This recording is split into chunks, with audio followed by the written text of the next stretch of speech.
یک چیز میبینیم فقط ما بسیاری ما نمینای. چیست نعمت خدا؟ چیست؟ ماشین، خانه، تلفن، رفیق. اینمی چی را میبینم مردم ما. وای دورم من نزدیک میشوم. عزیزم این سلامتی، ایمان، چشم، بینی، زبان، پای روان، این دارایی، فرزندای نازنین، از همه چیزی بزرگ ما مسلمانیم. امروز ما زیق میشیم یک از اگر تلفنی نو داشته باشم و نداشته باشم، و رفیق نغز داشته باشم و نداشته باشم. یک بار سوال شده که عقیده چیه؟ چیه عقیده؟ از عقیده مردم ما در ماشین ایو، تجارت ایو، پول ایو، خانه. عقیده نگه دیگه او خدا و رسول آمنت بالله نیست. شما باور کنه بسیاری ها در نیستیم آمنت بالله دیگه. کی خطی میگرده، کی خطی میشینه، چند قد پول داره، چه خیلی ماشین داره، انمی خیلی را حساب کرده مردم میگرده. عقیده از انمی شد. برای انمین حسد. فرزندای آدم چی نابود کرده که بده است؟ حسد. حسد چیزی بده. من شر حاسد اذا حسد. بسیار حسود بسیار چیزی بده. این محبس رفتن ها، این آدم کشی ها، این آدم بدبینی ها، این بدرغه ها، این نیستشوی ها، این کرسی دوستداری ها، از دستم ولست نرفتن ها، اینا همش حسد. حسد دنیا را برای ما لعنتی میکنن. اینمی دو آدم بخیل در روبرو بیا قدید بخیلی کنن، همه دنیا در نظر نمیفوره دیگه. ای روی بخیلی ها، اکو این کار با مردمی موده بسیارتره، بسیاره. یک تایما بلندتر شویم با 10 تایما حسد پای او کشال میشیم که او غلطه، او باید از میدان بیرون شوه، او نباید گبزن باشه، او نباید بالا روه. هم خیلی هستیم یا نه؟ راست چه گوییم؟ کجا را گرفتیم با قابل حابیل کشتسته؟ کی را کشتسته؟ قابل حابیل کشتسته. کار قابل و حابیل در ما بسیار تکرار میشه این روزا. ای حسد، دنیا در نظر ما تنگ میتوه دیگه. دنیا در ما رذیل میتوه، اخلاقای رذیل داریم. برای همین دنیا با اینها دنیای بلاغی ما، دنیایی که یا زن کنیم، یا آباد کنیم، یا خانه کنیم، یا مسجد کنیم، یا مکتب کنیم، ای دستی ما 10 یتیم 10 بیوزن نان و چای خونه بجای این کارا کنیم، ما این کارا میکنیم و دنیا برای ما لعنتی میشه. و خدا میگه دنیا ما را لعنت میکنه برای این کارا که درونی تر بیرحمی میکنن. اینو حسود. دومین عمل رذیله این حریص بدنه. حریص چیه؟ دور زندگی. حضرت عمر رضی الله تعالی عنه میپرسن که حریص کیه؟ گفته کسی که منفعتش و جمعیت و دین میرسه او حریص نیست. من یک آدم 10 جاده بازار داره، خیلی شب و روز کار میکنه، لیکن فایدهش در کی میرسه؟ جمعیت میرسه. فایدهش در کی میرسه؟ در دین میرسه. این آدم ها حریص نیستن. اما آدم هایی که فایدهشون در یگان کس نمیرسه و شب و روز کار میکنن، یگان فایدهشون در یک کس نمیرسه. نه جمعیت در فایده میرسه، نه از ویو، نه کپرو که میمونه، نه کوچه، نه مسجد، نه مکتب، نه یک بنگاه، نه یک ایستگاه، شب و روز کار میکنن. اینها نفرایی هستن که از بهشت بیرونن. مثل آدم علیه السلام چخیلی که با یک حریصی این نعمت خدا میتیشه، با میرم درخت چقه میشوه، میگه آدم که برو میگه چی میگیره؟ هیچ چیز نمیگیره. یگان چیز آدم علیه السلام نمیگیره از این کار. برعکس در چی میغلطه؟ در ندامت گریه میغلطه. حریص. حضرت سعدی هم در گلستانش یک بحث خوب میبیاره، بحثی گربه و لبی صندلی در این بستان باشه. یک گربه خوب بود، میگه لبی صندلی ده، هر روز یک پنجه گوشت کمپیر میدادشه، اما را خورده راحت کرده، میسال گرمک شده. یک روز ای دهنی مورین پایید که در خانه همسایه 2 کفتری فربه بازی دارم. گو در اینجا شکار خوب ده، لبی صندلی را پرتاده، تگی شیخ خدی گذشت به سر کفترها رفت که او بر کمان قدی صاحبی همه کفترها که زد دست گربه ده، دستش دیگر همیت خنشار و پوستاش ریختگی. گو کاش که همون لبی صندلی ده میشیدم، همه قیله که خورده به امید حریصی به این بلا گرفتار شدم. همه دنیای حریصی هست. همین نیم تنها راحت جام بس ایوخی، اما گربه ایلی صندلی بری نشویم و هر روز میخوابن در پوست که جو میکنن. حریصی آدم شرمنده میکنن. تشنه بودن بیزه و داریم، بسیار چی داریم امروز، با حریصیم، فایدهمون به جمعیت نرسه، فایدهمون به دینمون نرسه. عزیزان ما حریصیم، این حرامه، این کفره. ایمی جمع کردگیمون دوادمون اقلا یک بخشش ده اخی یک از فایده بینه اخی همه حلال شوه. این دنیا همش ای بخشیدن آباد شد. افتاب ای ما قرضوری که ما را گرم میکنه، این محتاب از ما قرضوری ما را روشن میکنه. ای بخشیدن هم خیلی دنیا آباده. یک بخش کار کردی، مهنت کردی، جمع کردی، با یک بخش جمعیت و دین مردم با کمک کن اخی دستگیری کن که همه حلال شوه. محنت حریصی بوده. اولین جنایتی که آدم از بهشت بیرون کرده بوده از قطع حوای مادرمون چی بوده؟ حرص. سیومین جنایتی که دنیا را لعنتی میکرده است، در حق خدا دنیا بد میشده، دنیا تنگ میشده، ریسک کم میشده، برکت ای زمین میرفته. نام این چی بوده عزیزا؟ اینم اولین مراتبه در بین فرزندای آدم رخ داد، بین قابیل و حابیل. نامی او چی بود؟ حسد. نام چی بود؟ حسد. قابیل حابیل با چی کشت؟ حسد. قربانی وای قبول شده، قربانی من نه. این آن وای چما محبوبای من نه، وای چما دورم من نه. ابو یوسف فرزندم، مرگ را پیوسته به یاد بیار. ای بخیلو، ای حسود برو، ای حریصا و تکبرا. آخی مردن حق ای دنیاش که در بدنی چوی کار را میکنی؟ مرگ پیوسته به یاد بیار. برای استادان و مشایخ بسیار دعا کن. کسانی که از اونها علم و خط و سواد دین گرفتی او را به دعای نیک یاد کن. همیشه بر تلاوت قرآن بردوام باش، زیرا که کسی قرآن تلاوت میکنه عمرش بهوده نمیگذره. همه اینمی کارهای ما در بیهودگی میشینیم، بی‌معنیگی میشینیم، به هیچ صحبت آدم میشینیم. از همینه که ما قرآن کم میخونیم، ما قرآن توجه نداریم. بسیار ما هفته هاش میگذرم که یه ورق قرآن هم نخونیم، کم میخونیم. قرآن هم بردوام خون، زیرا که عمر بیهوده نمیرود. یکی از اخلاقهای رذیله این دوست داشتن دنیا. بزرگان میبیارن کدام دنیا؟ یکی از اخلاقهای رذیله این دوست داشتن دنیا های. دنیا آدم به اخلاق رذیله برده میرسونه. کدام دنیا؟ ما دو نمود دنیا دوستداری داریم. دنیا دوستداری بلاغی و دنیا دوستداری ملعونی.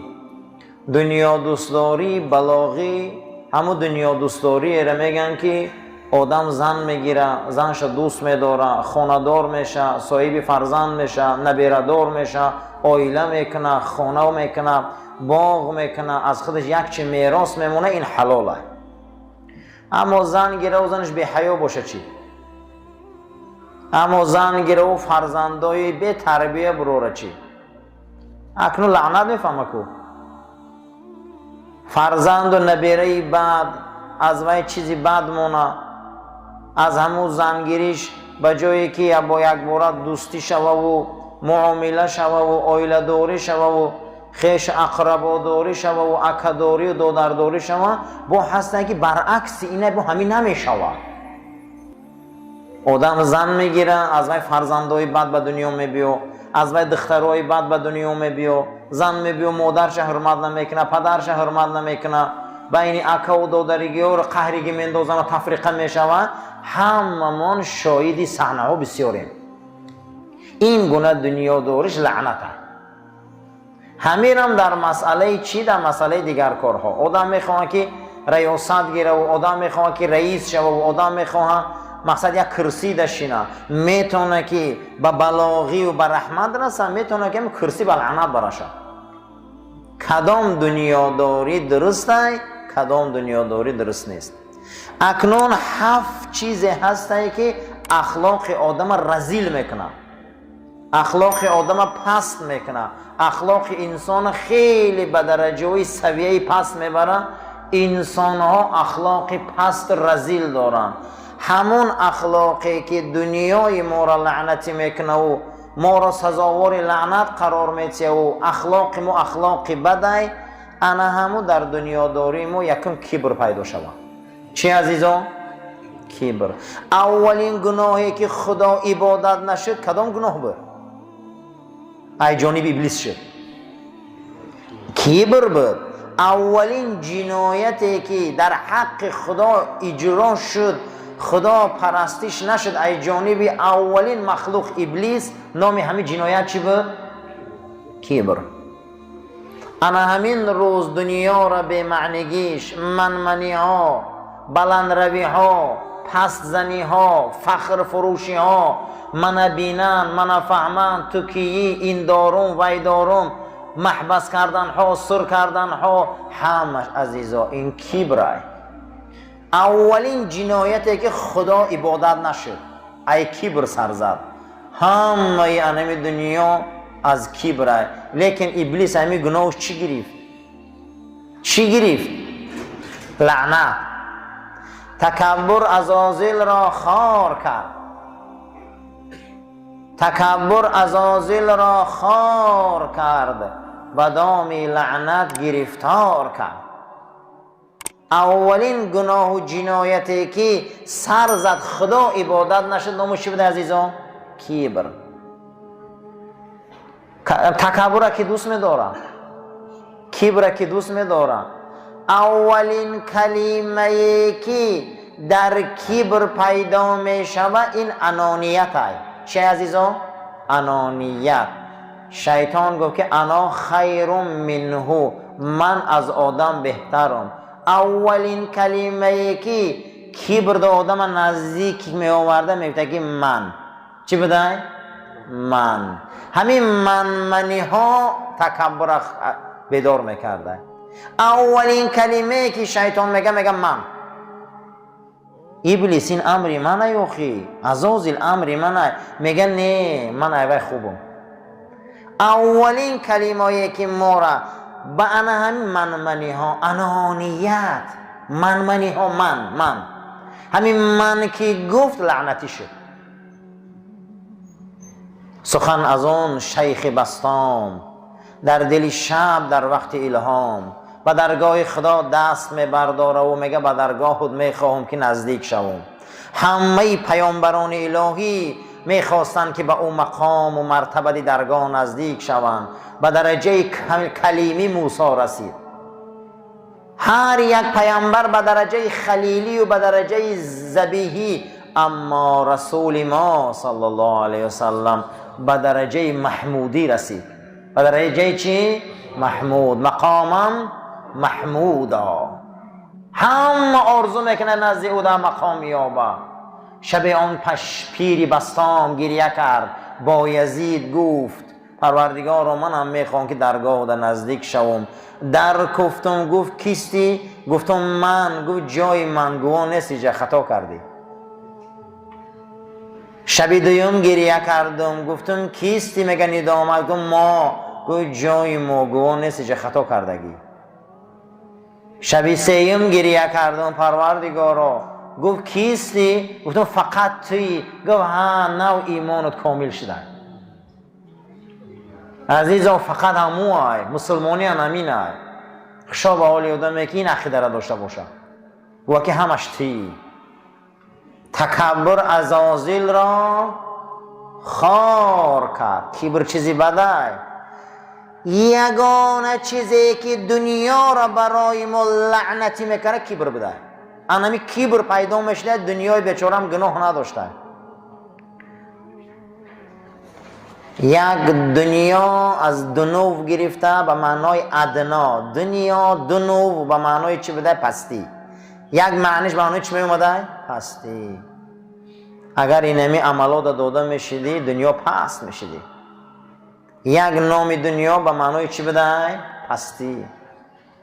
میگن دنیا پرستو، این دنیا که در وفا کرده، دنیا را سرزنش میکنه. نه، دنیا را سرزنش نه، انا این خصلت آقا دنیا سرزنش میشود. یک نام دنیا به معنای چی بوده؟ قرب، نزدیکی. چی نزدیکی؟ یعنی اندک بعد ما میگذاریم نزدیکی به دنیای آخرت، یا دنیای دیگه ما را منتظره. این ده اون نزدیکه، با واسطه این ما اوجا میگذاره میریم. اولین چیزی که دنیای ما را رسوا میکنه، ما را اخلاق من رزیله میکنه، این چی بوده؟ کبر. اولین جنایتی که خدا پرستش نشد از جانب مخلوقاتش این کبر بود، از منمنی، تکبری، منمنی در حق خدا از آزیل اجرا نکرد. امروز چقدر همونجا یک کودکه که گیره دویم سیم خانه بریم را همون را گیریم بریم خلال رسانده. دویمین چیزی که عزیزا برای ما و شما این دنیا ما رسوا میکنه و پست میکنه و ما اخلاقی رذیله پیدا میکنیم، نام او هست حرص. نام او چه عزیزا؟ حرص. چه گناه بود که آدم و حوا اجرا کردن از بیش بیرون شدن؟ چی بودو؟ حرص. چی بود؟ حرص. این چشمی تنگ دنیا دارا یا قناعت پر کند یا خاکی گور. حضرت آدم تمام نعمت بهش در اختیار شد، با می بیایه همین درخت چقه می شود. آخه در برابر یک حرام چند حلاله. حضرت آدم چه بیش بیرون میکنه؟ حرص. ما را فقط از بیش بیرون چی میکرده؟ حرص. چی گریف آدم؟ چی گریف این حرص؟ هیچ. این دنیا را انا همین حریصی، این دنیا را انا همین بمعنیگی های حرص و تشنگی چی میکنه عزیزان؟ برای ما لعنتی میکنه. این همین حریص. بسیار حریصی چیزی بده. این دنیا را تنگ شدناش، جنگاش، امروز بدبینیاش، لعنتی شدنها، همه کارهای جنایتی که هیچی بعدی اوما نمیگیریم، این حرص های. نامش عزیزان؟ حرص. از حریصی باید ما احتیاط شویم که حضرت آدم علیه السلام با واسطه حرص از بهشت رانده شدن، حتی که طغیان چیکار که سرکشی از امر خدا کردن، خداوند با گناهشان رو بخشید به سبب توبه. برای همین